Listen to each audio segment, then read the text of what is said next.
वो स्थिति में नीतीश कुमार नहीं है। तब चारों तरफ से आप जानते ही हैं कि भारतीय जनता पार्टी की सरकार है, वहाँ पर पूरे तंत्र पर उसका कंट्रोल है, तो जो भी बात नहीं है तो उनको हेल्थ को लेकर के ज़्यादा है। ये बीजेपी का स्ट्रेटजी हो सकता है कि उनको हम मुखौटा बना करके और हम वोट ले लें, ये बहुत स्वार्थी और बहुत सेल्फिश स्ट्रेटजी और तरीका होगा। लेकिन बीजेपी इससे गुरेज नहीं करेगी। ऑपरेशन लोटस महाराष्ट्र से लेकर के और कहाँ कहाँ वो लोग करते रहता है, तो नीतीश कुमार पर भी ट्राई नहीं कर रहा होगा, ये बिल्कुल ही सोचा नहीं जा सकता है।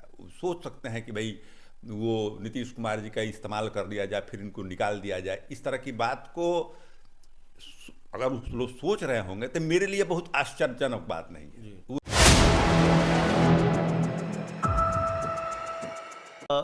बीच में जो चर्चाएं चली, लालू यादव ने कह दिया कि दरवाज़ा खुला है। क्या बातचीत में यह भी अड़चन है, लालू नीतीश के फिर करीब आने में यह भी अड़चन है? बातचीत का जो चैनल है वो ओपन नहीं हो पा रहा है, इस वजह से क्या लगता है कि इसमें क्या, कैसे बारीकी से इन चीज़ों को देखते हैं? देखिए, लालू प्रसाद जी ये लोग बड़े नेता हैं जी। तो लालू प्रसाद जी ने कोई नई बात नहीं कह दी कि मेरा दरवाजा, उनका तो भाई बीजेपी के खिलाफ लड़ाई है, तो शुरू से ही वो बोलते आ रहे हैं कि सेकुलर ताकतों का जब इकट्ठा होंगी तो इसी फेरा में रहते हैं वो, तो उनका उस स्वभाव है लालू प्रसाद जी का उस तरह से बात करने का। रहा सवाल, हमको नहीं लगता है कि कोई वार्ता करने में जो लालू प्रसाद जी और नीतीश कुमार जी, इसमें जो घेराबंदी उनके पास से वार्ता हो रही होगी, हमको लगता नहीं है जी। इसलिए कि अब तो भाई पहले तो कोई बात करेंगे तो नीतीश कुमार अपने, अब कोई फ़ोन उठाएगा, वो किसका प्यादा है, कौन है, वो कौन जान रहा है, तो हमको नहीं लगता है कि कोई बात हो रही है इन लोगों के बीच में, हमको लगता नहीं है।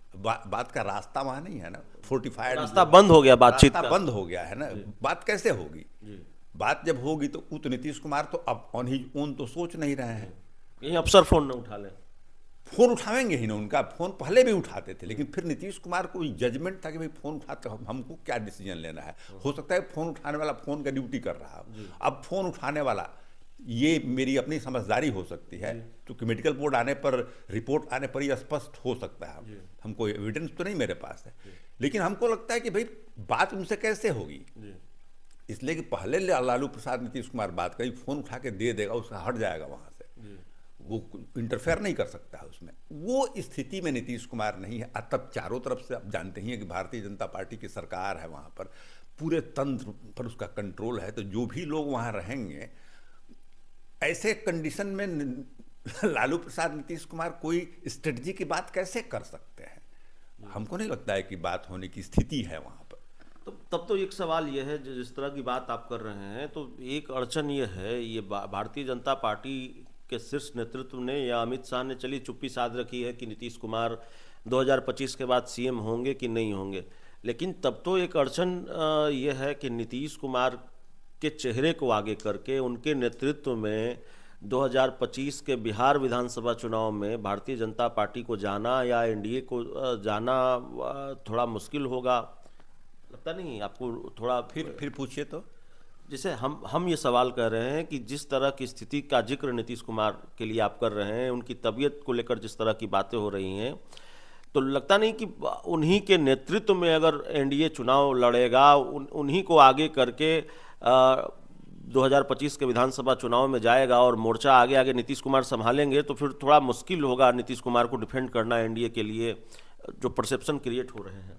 देखिए, मेरी चिंता नीतीश कुमार जी के व्यक्तिगत रूप से एक प्रोफेशनल जर्नलिस्ट के रूप में उनको हेल्थ को लेकर के ज़्यादा है कि वो किस कंडीशन में हैं, क्योंकि मेरी भी 4-5 साल से उनसे व्यक्तिगत मुलाकात नहीं है, तो उनको हेल्थ को लेकर के ज़्यादा है। ये बीजेपी का स्ट्रेटजी हो सकता है कि उनको हम मुखौटा बना करके और हम वोट ले लें, ये बहुत स्वार्थी और बहुत सेल्फिश स्ट्रेटजी और तरीका होगा। लेकिन बीजेपी इससे गुरेज नहीं करेगी। ऑपरेशन लोटस महाराष्ट्र से लेकर के और कहाँ कहाँ वो लोग करते रहता है, तो नीतीश कुमार पर भी ट्राई नहीं कर रहा होगा, ये बिल्कुल ही सोचा नहीं जा सकता है। सोच सकते हैं कि भाई वो नीतीश कुमार जी का इस्तेमाल कर दिया जाए, फिर इनको निकाल दिया जाए, इस तरह की बात को अगर उस लोग सोच रहे होंगे तो मेरे लिए बहुत आश्चर्यजनक बात नहीं है, वो ऐसा कर रहे आपको होंगे। लगता है ऐसी कोशिश हो रही ऐसा है? हो रही होगी क्योंकि बहुत सारा एविडेंस है ना इस तरह। नीतीश कुमार खुद बोले हुए हैं कि हमारी पार्टी को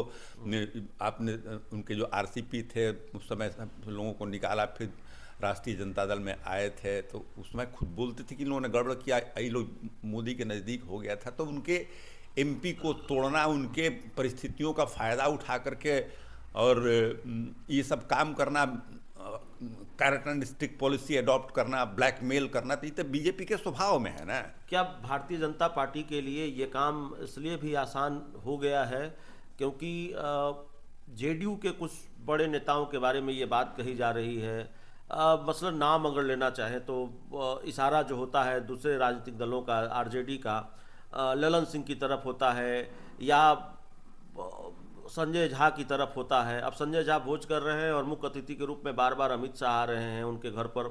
अब दूसरे सहयोगी दलों के घर पर वो कितना जाते हैं मुझे नहीं पता। तो क्या इस वजह से भी ये काम आसान हो गया है ऑपरेशन लोटस बीजेपी का, क्योंकि जेडीयू के ही कुछ लोग हो लिए बीजेपी के साथ? देखिए, जब पार्टी में कमज़ोर होती है और उसमें जो जैसे मान लीजिए कि संजय झा थे, इन लोगों का आपने बात बताया था, ये लोग तो भाई अब नीतीश कुमार जी नेता हैं, लालू प्रसाद जी नरेंद्र मोदी भी नेता ही लोग हैं। ये लोग तो ऑलवेज पॉलिटिकल एम्बिशन इन लोगों के पास है और कोई नेता तो ये लोग नहीं है ना जी। पब्लिक के द्वारा एक्सेप्ट किया हुआ लीडर का तो पहचान नहीं है। तो ये लोग तो अपना भविष्य देखे कि हम कहाँ जाएंगे तो हमको फ़ायदा जो है ज़्यादा मिलेगा। तो इंडिविजुअल का मैं नाम नहीं ले रहा हूँ, लेकिन ऐसी स्थिति जब होती है नहीं, ना, मैं भी नाम नहीं ले रहा हूँ, ये आरजेडी के लोगों की तरफ से, दूसरे लोगों की तरफ से होता है। पप्पू यादव का भी ये दावा रहा कि भाई 2 लोग तो कम से कम बीजेपी के हो गए हैं। बीजेपी जो उनके साथ हैं और जो उनको लगेगा कि भाई हमारा फ्यूचर जो है, हमारा पर्सनल फ्यूचर जो है बीजेपी के साथ रहने में ज़्यादा है, तो ऐसे स्थिति में इसका फ़ायदा उठा रहा होगा ना जी।